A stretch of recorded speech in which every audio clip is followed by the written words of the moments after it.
Start dreading the news.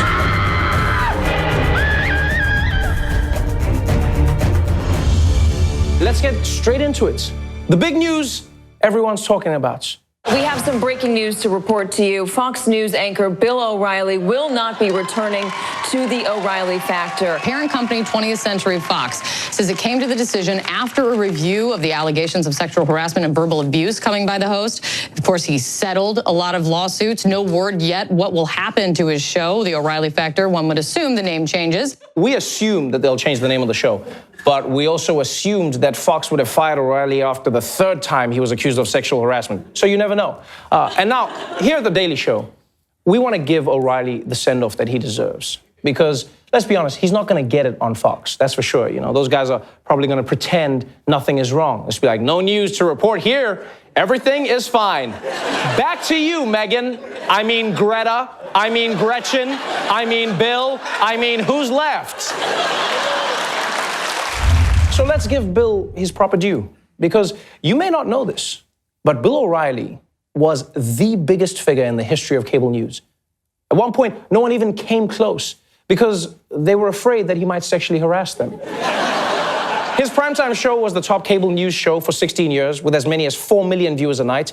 But before O'Reilly was a huge star on Fox News, he was blowing up on Inside Edition, as shown in this infamous clip. I don't know what that means, to play us out. What does that mean? To end the show? Yeah.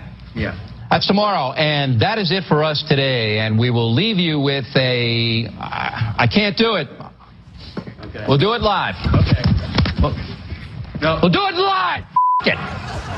Do it live. I'll write it, and we'll do it live. Thing sucks. Wow. Wow. All of that just because Bill O'Reilly had never heard the expression, play us out? That is the angriest I've ever seen someone get from not knowing a phrase. Some of us watch that clip and we see madness. But in the mid-90s, a man by the name of Roger Ailes watched it and he saw greatness. And he reached out and said, "Come join me at Fox, O'Reilly, and together we will build a cable empire fueled by white Christian resentment. And then, as our masterstroke, we will both be forced to leave because we couldn't keep our penises in our white Christian pants." Allegedly.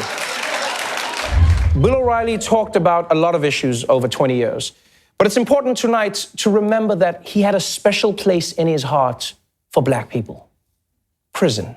With African-American youth. But how are you going to get jobs for them? Many of them are ill-educated and have tattoos on their foreheads. There's an outreach, I don't even know what that means, by the Obama administration to African-Americans. Right? Yeah. I don't know. What does that entail?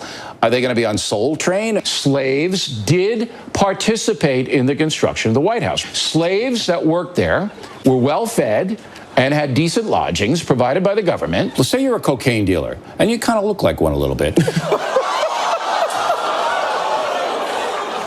Can I just say, Bill O'Reilly's lucky that black people aren't all the criminals he thinks they are. Otherwise, that guy would have popped a cap in his ass. He would have busted a cap in his ass so fast. But no, he had to go and be a highly educated college professor. Boring. Sometimes he was so racist, it somehow became funny. You know, I was up in Harlem a few weeks ago, and I actually had dinner with Al Sharpton, and we went to Sylvia's, a very famous restaurant in Harlem. And I couldn't get over the fact that there was no difference between Sylvia's restaurant and any other restaurant in New York City. I mean, it was exactly the same, even though it's run by blacks, primarily black patronship. It was the same. There wasn't one person in Sylvia's who was screaming MFer, I want more iced tea. It was like going into an Italian restaurant in an all-white suburb, in the sense of people were sitting there and they were ordering and having fun, and there wasn't any kind of craziness at all. You know, guys, this is so racist, I can't even be mad about it.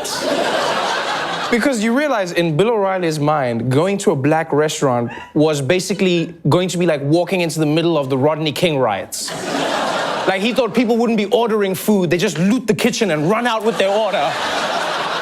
You know, the waiters would be doing drive-bys. You want some ketchup? Pa pa pa pa pa pa pa pa pa pa. some pepper, y'all.